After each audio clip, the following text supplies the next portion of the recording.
নমস্কার, দেখছেন কলকাতা টিভি। আপনাদের সঙ্গে আমি মধুবন্তী। শুরু করছি নারদ। দেগঙ্গায় বিপন্ন বিদ্যাধরী নদী। অভিযোগ, চড়া দামে বিক্রি হচ্ছে নদীর চর, আর এই চরে অবাধে গড়ে উঠেছে একের পর এক অবৈধ নির্মাণ। দিনের পর দিন গড়ে উঠেছে বসত বাড়ি, ফলে কমছে নদীর নব্যতা। ক্রমশই প্রস্থে কমে আসছে নদী, গতি হারাচ্ছে বিদ্যাধরী। চরমে রাজনৈতিক তরজা। দেখুন। জমি মাফিয়াদের দৌরাত্ম্য, বিপন্ন বিদ্যাধরী, চড়া দামে বিক্রি হচ্ছে নদীর চর, বিস্তীর্ণ এলাকায় ভূমিধসের আশঙ্কা, চরমে রাজনৈতিক চর্চা। আইনকে বুড়ো আঙুল দেখিয়ে উত্তর 24 পরগনার দেগঙ্গার নুরনগর পঞ্চায়েতের বসনা, বেনাপুর এবং বেলিয়াঘাটা এলাকায় বিদ্যাধরী নদীর তীরে গড়ে উঠেছে একের পর এক অবৈধ নির্মাণ। অভিযোগ, এলাকার বেশ কিছু অসাধু ব্যক্তি 12 থেকে 90 হাজার টাকায় বিক্রি করছে নদীর চর, আর সেখানে গড়ে উঠছে অবৈধ নির্মাণ। বিপন্ন হচ্ছে বিদ্যাধরী, ক্রমশ বিলীন হচ্ছে নদী। দেগঙ্গা শাসন বিস্তীর্ণ অঞ্চলে দেখা যাচ্ছে বিদ্যাধরী নদীর দুপারে চর পড়েছে, সেই চরে অবৈধ বাড়ি নির্মাণ হয়েছে। প্রশ্ন হচ্ছে, এই বাড়িগুলো এবং চরগুলো কারা করছে? মূলত যে বাড়িগুলো নির্মাণ হয়েছে, সবকটা বাড়ি দেখতে পাচ্ছি কংক্রিটের বাড়ি। এই কংক্রিটের বাড়ি নির্মাণের ফলে নদীর যে গতিপথ তা আটকে যাচ্ছে, এবং বেশ কয়েকশো বাড়ি আমরা দেখলাম যা নদীর চরে এবং নদীর পাড়ে অবৈধভাবে তৈরি হয়েছে। এই অবৈধ বাড়ি তৈরির পিছনে স্থানীয় লোকের অভিযোগ, শাসক দলের নেতারা আছে, তাদের মদতে এই সব বাড়িগুলো তৈরি হয়েছে। মূলত এই সব জায়গা শাসক দলের নেতারা বিক্রি করেছে, কখনো 90,000, কখনো 1 লাখ টাকার বিনিময়। এভাবে নদীর চর বিক্রিতে সরব বিরোধীরা। শাসক দলের মদতে এই কাজ চলছে বলে দাবি বিরোধীদের। দখল করছে কারা? ভূমিহীন মানুষ, তাদেরকে দখল পাইয়ে দিচ্ছে স্থানীয় যারা শাসক দলের নেতারা থাকে, হয়তো কিছু অর্থের বিনিময়ে তাদের দিচ্ছে। এটা দীর্ঘদিন ধরেই বসছে। দেখুন, তৃণমূলের উপরতলা নেতারা, মন্ত্রীরা কয়লা, গরু, বালি, শিক্ষা দুর্নীতিতে কোটি কোটি টাকা তারা আত্মসাৎ করেছে। এখন নিচের তলার নেতারা তারা এখন যেভাবে পারবে লুটেপুটে খাবে। বর্ষার সময় এই নদীপথের যে বিস্তীর্ণ অঞ্চল অর্থাৎ গ্রামগুলো আছে, সেগুলো কিন্তু ভেসে যাচ্ছে। কিন্তু এই ভাসার কারণ হচ্ছে এই নদীর গতিপথ আটকে বাড়ি নির্মাণ হচ্ছে, এবং কংক্রিটের বাড়ি। শাসক দলের মদতের অভিযোগ উড়িয়ে বামেদের নিশানা করলেন উত্তর 24 পরগনার জেলা সভাধিপতি নারায়ণ গোস্বামী। তবে ঘটনার সত্যতা মেনে 7 দিনের মধ্যে পদক্ষেপ নেবেন বলে জানান তিনি। যদি কোথাও এরকম নদীর মধ্যে, খালের মধ্যে বেআইনি এনক্রোচমেন্ট বা বাড়িঘর তৈরি এরকম কোনো থাকে, তাহলে আপনারা সেচ দপ্তরে অভিযোগ করতে পারেন, জেলা শাসকের কাছে করতে পারেন, আমার কাছেও সভাধিপতি আমার কাছে করতে পারেন। আমরা 7 দিনের মধ্যে অ্যাকশান নেব। কারণ আমরাও চাই না যে নদী অচল হয়ে থাকুক, নদীটা সচল থাকুক। আর যারা করছে এগুলো, তাদেরকেও আমি বার্তা দেবো আপনাদের মাধ্যমে, যেন আর ভবিষ্যতে এরকম কাজ না করে, নদীর চর বুঝিয়ে বাড়ি না করে। মুখ্যমন্ত্রীর বার্তা উপেক্ষা করেই রাজ্যের বিভিন্ন প্রান্তে নদীগর্ভ থেকে চলছে দেদার, বালি, মাটি, পাথর চুরি। কবে ব্যবস্থা নেবে প্রশাসন? কবে বন্ধ হবে বেআইনিভাবে জমি দখল? সেই প্রশ্নই ঘুরপাক খাচ্ছে স্থানীয়দের মনে। এখন দেখার বিষয়, এই নদীর গতিপথ কবে মসৃণ হয় এবং এই নির্মাণগুলো কবে ভাঙা হয়, সেই দিকে তাকিয়ে আছে স্থানীয় মানুষ। বেলিয়াঘাটার থেকে ভক্তি দে, কলকাতা টিভি।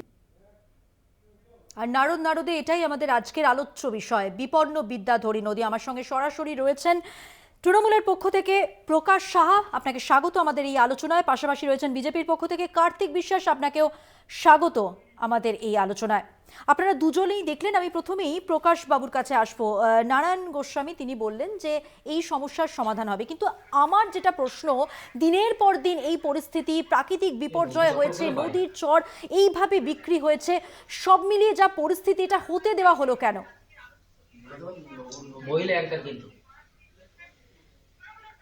বলুন। হ্যালো, দেখুন, হ্যাঁ বলুন। আজকে ঘটনাটা পাদপ্রদীপের আলো এসছে সম্প্রতি, এবং ইতিমধ্যেই আপনাদের কাছে একটা খবর আছে যে প্রশাসনিক পর্যায়ে সেচ মন্ত্রীর কাছে এবং আমাদের জেলা পরিষদের যিনি সভাধিপতি, তিনি অলরেডি বলে দিয়েছেন যে প্রকৃত ব্যবস্থা গ্রহণ করার জন্য প্রশাসনকে নির্দেশ দেওয়া হয়েছে। তবে একটা কথা বলছি, যে এই ধরনের কাজের সাথে যারা যুক্ত তারা যুগে যুগে বারে বারে ক্ষমতাসীন পার্টির চাদর গায়ে দিয়ে এই ধরনের কাজ করে। আর এই ধরনের কাজ কোনো সুস্থ মানসিকতার রাজনৈতিক দল সামাজিক কাজে যারা প্রতিনিয়ত ব্যস্ত থাকে তারা সমর্থন করে, এটা ভেবে নেওয়ার কোনো অবকাশ আছে বলে আমি মনে করি না। আমরা এই ধরনের ঘটনার তীব্র নিন্দা করছি এবং প্রশাসনকে বলবো একদম নিরপেক্ষভাবে যারা এই অপরাধী, যারা এই অকাজ কুকাজ করেছে, যাদের জন্য পরিবেশ বিঘ্নিত হচ্ছে, যাদের জন্য এখানে মানে বন্যার সময় জল ফুলে ওঠে না। ইতিমধ্যে খবর এসেছে যারা শাসক দলের লোকেরা 2-4 জন আছে এবং এটা বিগত দীর্ঘদিন আগে থেকে যারা এখানে দীর্ঘদিন বাম শাসন ছিল সেই সময় অধিকাংশ মানুষ ছিল। আমি সেই সময় হয়েছে বলে এই সময় হওয়াটাকে বাঞ্ছনীয় বলে আমরা কখনো মনে করি না আর কি। কার্তিক বাবু কি বলবেন?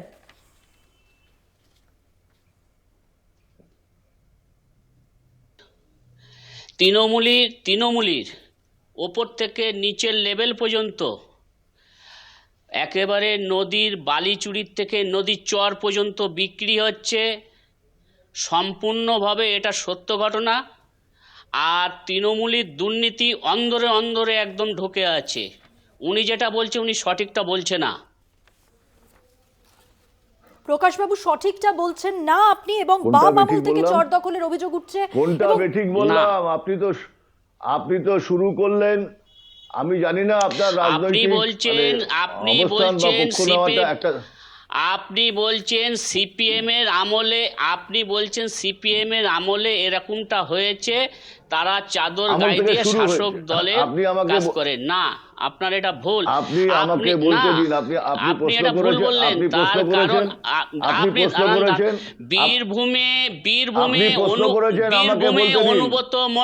বীরভূমে অনুব্রত মণ্ডল বালিচুরি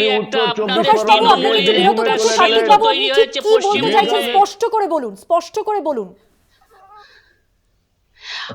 আপনি উত্তর 24 পরগনা থেকে তৃণমূলের মাটি চুরি, বালি চুরি, আপনি উত্তর 24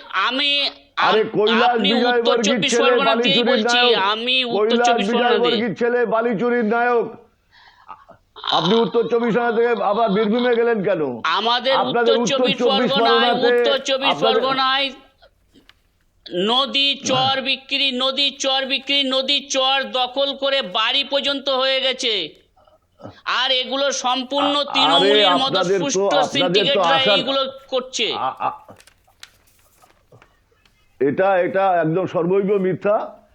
এই ট্রেনটা বিগত দিন থেকে এসছে। আমি প্রথমেই বলেছি, আগে হয়েছে বলে এখন হওয়াটাকে আমরা সমর্থন করি না। আর আপনি যখন অ্যাজ এ হোল তৃণমূল সম্পর্কে যে অতিরিক্ত প্রশ্ন করলেন, অতিরিক্ত কথা বললেন, দিনে দুপুরে এই যে চুরির কাজ হচ্ছে এটাকে সমর্থন যদি না করেন, বন্ধ করার ব্যবস্থা আগে কেন নেন? প্রশাসনের কাছে এমন অনেক মানুষ রয়েছেন 30-40 বছর ধরে ওই চরেই আছেন এবং তারা রীতিমতো জমি কিনেছেন এবং দর তো আপনারা জানেনই, আপনার প্রতিবেদনে দেখলেনই। হ্যাঁ, শুনেছি যে আজকে এখানে প্রায় 80,000-1 লাখ টাকা দিয়ে করা হচ্ছে। এদের অবশ্যই শাস্তির ব্যবস্থা করতে হবে। কিন্তু কার্তিক বাবু অ্যাজ এ হোল যে কথাটা বলতে চাইলেন, মোদি বাবু ছত্রছায়াতে যারা আছে তারা এই বাংলার কাথির গদ্দার, সেই থেকে নারায়ণ রানে, হেমন্ত বিশ্ব শর্মা, অমুক তমুক যারা আছে তারা কি ভালো? তারা কি ওয়াশিং মেশিনে ধোয়া তুলসী পাতা হয়ে গেছে? একটু খবর রাখুন। তদন্তকারী সংস্থাগুলোকে একদম পক্ষপাতদুষ্টভাবে কাজে লাগাচ্ছেন। বিজেপির ঘরগুলোতে তদন্ত হচ্ছে না কেন? বিজেপির নেতা মন্ত্রীদের ঘরে তদন্ত হচ্ছে না কেন? আপনি ভুল বলছেন। তৃণমূলের অন্দরে আরে নারায়ণ কর্ণাটকের একজন সাধারণ প্রস্তুতকারীর নাম করা সেখানকার বিজেপি বিধায়কের ঘর থেকে 8 কোটি টাকা পাওয়া গেছে। তৃণমূল কি করছে না পশ্চিমবঙ্গে? বাংলায় হেরেছেন, বালি চুরির থেকে, মাটি চুরির থেকে, কয়লা চুরির থেকে আপনার নদী পর্যন্ত বিক্রি করে দিচ্ছেন আপনারা। কি করছেন কার্তিক বাবু? বিদ্যাধরী নদীর যে অবস্থা, কোপাই নদীরও যে একই অবস্থা। সব জায়গাতেই কিন্তু এই জমি মাফিয়া এবং নেপথ্যে কিন্তু এই যে অভিযোগ, পাল্টা অভিযোগ আপনারা চড়াচ্ছেন। এটা তো এত বছর ধরে হয়ে আসছে। আমার দুজনকেই একটাই প্রশ্ন, যে উত্তর 24 সংবাদ পরগনা মাধ্যমে এই খবর করার আগে আপনারা কেন সতর্ক হচ্ছেন না, আরে কেন উত্তর ব্যবস্থা 24 নিচ্ছেন না? পরগনার বনগাঁতে আপনাদের দলের আমাদের এমন খবর এমন লোক করতে আছে, হচ্ছে কেন? তাদের অনেক অকাজ কুকাজ আছে। খবর পাওয়ার সাথে সাথেই খবর করতে হয়, খবর পাওয়ার আপনি সাথে সাথে সেগুলো খবর করতে প্রমাণ হয়। করাতে গোপনে পারবেন গোপনে না, যদি কেউ কিন্তু করে আমরা সেটা তৃণমূলের কিছু গুলো প্রমাণ করিয়ে দেবো নারায়ণবাবু। আরে আমরাও তো প্রমাণ দিচ্ছি, নারায়ণবাবু, আমরাও তো আমরা প্রমাণ দিচ্ছি। তৃণমূলের FIR এর গুলো নাম প্রমাণ রয়েছে, করিয়ে দেবো। সারদার নাম রয়েছে, নারদার নাম রয়েছে। আমি আমার গোবরডাঙ্গা দিয়ে আজকে বলছি, তার আমার ভিডিও গোবরডাঙ্গা পার্টি অফিস থেকে চালু করেছে। আমার সারদার নাম গোবরডাঙ্গাতে আছে, তৃণমূলের সারদার নেতাদের FIR নাম কোটি আছে, কোটি টাকা নারদার সম্পত্তি FIR নাম হয়েছে, আছে। কোথা থেকে আসলো আরে আপনি দাদা, জবাব দেন। সারদার নাম আছে। আরে আপনার যে এখন গডফাদার, আমি বলছি তো কাশীর নারায়ণবাবু। খোকাবাবু, সারদার FIR এর নাম, নারদার FIR এর নাম, টাকা দিয়েছে তোয়ালে মুড়ে, আজকে সে এখন আপনার দল চালাচ্ছে। সে কি ওয়াশিং মেশিনে চলে গেল নাকি? আপনারা বলছেন নারায়ণ রানে, গদ্দার, হেমন্ত এই বিশ্ব গদ্দার তো শর্মা, আপনারা নিয়ে চাকরি ঘর ফান্ডের লোক। করেছেন। আর আপনাদের না, বক্তব্য না। অবশ্যই আমরা আপনারা পরবর্তী যে সময় বলছেন শুনবো। একটা যে বিরতির কাশীর সময় একটা খোকাবাবু গদ্দার আলোচনায় নিয়ে- ফিরছি, ছোট্ট একটা বিরতির পর সঙ্গে থাকবেন। ফিরে এলাম আলোচনায় বিরতির পর। দেগঙ্গায় বিপন্ন বিদ্যাধরী নদী, এই নিয়ে আমাদের আলোচনা। তৃণমূলের পক্ষ থেকে রয়েছেন প্রকাশ রাহা এবং রয়েছেন বিজেপির পক্ষ থেকে কার্তিক বিশ্বাস। আমি দুজনের কাছে একটা প্রশ্ন নিয়ে আসবো, যে এই যে সমাধানের রাস্তা খোঁজা হচ্ছে এবং শেষ পর্যন্ত একটা সমাধান বেরোবে এমনটাই আশ্বাস দিয়েছেন নারায়ণবাবু, সেক্ষেত্রে তাহলে সমাধানের রাস্তা কি মনে হচ্ছে? এই যে বছরের পর বছর আমরা যেটা দেখতে পাচ্ছি, যে কংক্রিটের জঙ্গল দুপাশে গড়ে উঠেছে, একের পর এক অবৈধ নির্মাণ হয়েছে, প্রাকৃতিক বিপর্যয় যে কোনো সময় বিধ্বস্ত হয়ে যাবে, ধূলিসাৎ হয়ে যাবে এলাকা, তার স্থায়ী সমাধান কিভাবে সম্ভব, কি মনে হচ্ছে প্রকাশবাবু? স্থায়ী সমাধান হচ্ছে যারা যারা করেছে তাদের বিরুদ্ধে আইন অনুযায়ী ব্যবস্থা নেওয়া, এবং তাদের বিরুদ্ধে আইন অনুযায়ী ব্যবস্থা নিয়ে দরকারে যে সমস্ত অবৈধ নির্মাণ কার্য হয়েছে সেই সমস্ত অবৈধ নির্মাণ কার্যকে ভেঙে দেওয়া। এরকম ঘটনা অনেক ঘটেছে, আমরা বিভিন্ন দূরদর্শনের মধ্য দিয়ে দেখতে পারি আর কি। স্থায়ী সমাধান এইটাই। আর একটা কথা বলি, যে বিজেপির লোকেদের শুরুতেই একটা কথা বলে যে চোর চোর চোর। আমি বলি আপনাদের কাছে যে মে মাসে আমাদের প্রধানমন্ত্রী বললেন 70,000 কোটি টাকার ঘোটালা, আর জুন মাসে তাকে উপমুখ্যমন্ত্রী করে দিলেন। মেঘালয় নির্বাচনের আগে বললেন যেটা একটা ঘোটালার সরকার, আর নির্বাচনের পরে যখন সরকার হচ্ছে না তাদের সাথে হাত মেলালেন। আবার কায়দা করে কাব্য করে বলেন যে দুর্নীতিবাজদের সাথে থাকবো না, ঘোটালাবাজদের ব্যবস্থা নেব। প্রকাশবাবু, আপনি মেঘালয় যেতে হবে না, আপনি নিজের পশ্চিম বাংলা সামলান। থেকে চলে গেলেন প্রকাশবাবু, আপনি মেঘালয় যেতে হবে না, আপনি আগে ঘর সামলান। যেহেতু আপনাদের আপনার ঘর তো চুরি করে শেষ করে দিচ্ছে। আপনি পশ্চিম বাংলা সামলান। সেহেতু আপনি যমুনা নদীর পাড়ের মাটি কেটে বিক্রি করছে। প্রকাশবাবু, আপনি মেঘালয়ের খোঁজ নিতে হবে না, আপনি গুজরাটের খোঁজ নিতে হবে না, আপনি পশ্চিমবঙ্গ আগে সামলান। পশ্চিম বাংলা আপনাদের গাত্রদাহ, পশ্চিম বাংলায় আপনারা পেরে উঠছেন না। পশ্চিম বাংলায় আপনারা অক্টোপাসের মতো স্বৈরাচারী কায়দায় দখল করার চেষ্টা করছেন।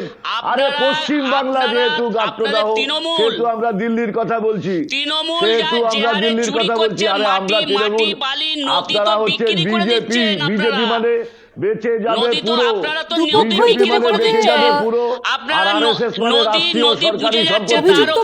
বেআইনিভাবে মাটি কাটা বিক্রি করে দিচ্ছে। আরএসএস মানে রাষ্ট্রীয় সরকারি সম্পত্তি।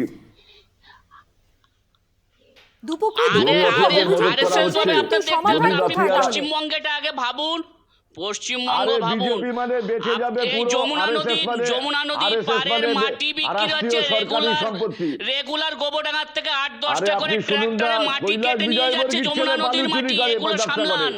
কৈলাস বিজয়বর্গীর ছেলে মাফিয়া, বালি মাফিয়া। বিজেপি মানে বি ফর বেঁচে, আপনি পশ্চিমবঙ্গ আগে সামলান, তারপরে আপনি কৈলাসটা দেখবেন। সরকারি সম্পত্তি। আরে পশ্চিম বাংলা যেহেতু আপনাদের গাত্রদাহ, তাই পশ্চিমবঙ্গের নদী নালা তো আপনারা বিক্রি করে দিচ্ছেন। পশ্চিম বাংলা যেহেতু গাত্রদাহ, আরে মধ্যপ্রদেশের নদী নালা বিক্রি হয়ে যাচ্ছে। বিজেপি যেহেতু পশ্চিম বাংলা গাত্রদাহ, আপনি মধ্যপ্রদেশ ছত্তিশগড় দেখতে হবে না, আপনি পশ্চিমবঙ্গ দেখুন। পশ্চিমবঙ্গে তৃণমূল যেভাবে চুরি করছে, আগে পশ্চিমবঙ্গ সামলান। পশ্চিম বাংলা যেহেতু বিজেপির কাছে গাত্রদাহ, ত্রিপুরায় যেখানে বিজেপি আছে তারও বিরোধিতা আছে। আরে আরে ত্রিপুরার বিজেপি কি করে আছে, ত্রিপুরাতে কি করে আছে? না, প্রকাশ বাবু, আপনি ভুল 96% বলছেন। পঞ্চায়েতে মানে মনোনয়ন ত্রিপুরাতে দেননি। আরে বিজেপি জেনে আছে, নিন, তারও জেনে নিন। বিরোধিতা আছে। 96% আবার ত্রিপুরার কথা আপনি বললেন কেন? পশ্চিমবঙ্গে আগে বিপদে পড়ে সামলান। গেলেন তো। আপনারা 96% আপনারা মনোনয়ন কি দেননি। চুরি করছেন না? আপনারা আরে তৃণমূলীতে আগে বহু দিল্লি চুরি সামলান, পর্যন্ত পরে করছে। বাংলা ভাববেন। আপনাদের আরে জ্যোতিপ্রিয় আগে মল্লিক আগে বহু আগে চুরি দিল্লি পর্যন্ত সামলান, করছে। পরে বাংলা আপনারা ভাববেন। গলাবাজি করে কথা আচ্ছা, বলছেন। আপনারা প্রসঙ্গে আরে আসুন এবার। আরে যদি না, বলেন না, তাহলে আপনারা আপনারা তো গলাবাজি করে আসারাম কথা বাবু, বলছেন। গয়রাম আপনারা বাবু, বালি অমুক চুরিতে, তমুক। মাটি আরে চুরির মৃত্যু থেকে রোগ, আপনারা মৃত্যু বহু রোগে চুরি আক্রান্ত পর্যন্ত করছেন। বিজেপির লোকেরা, খাদ্যমন্ত্রী মৃত্যু রোগে- পরের মৃত্যু বহু রোগে- চুরি করে নিয়ে মৃত্যু গিয়ে রোগে করছে। আক্রান্ত আপনি কি বিজেপির বলছেন নেতারা। আপনি? আপনি মৃত্যু রোগ জানেন? মৃত্যু আপনারা রোগ বিষয়ে বোঝেন? আসুন। ত্রিপুরার কথা আপনি বলছেন, মৃত্যু রোগ আপনি জানেন? মেঘালয়ের মৃত্যু কথা রোগ রোগে বলছেন। আপনাদের বিজেপির নেতারা জড়িত। এখানে মৃত্যু রোগে বিপন্ন নদী। বিজেপির নেতারা জড়িত। মৃত্যু রোগ জানেন? প্রকাশ কোথায় বাবু, চলে যাচ্ছেন? আপনি সাবজেক্টের আগে বাইরে ঘর চলে যাচ্ছেন তো। সামলান। কোকেন চুরি, হাওড়ায় গাঁজা বিক্রেতা।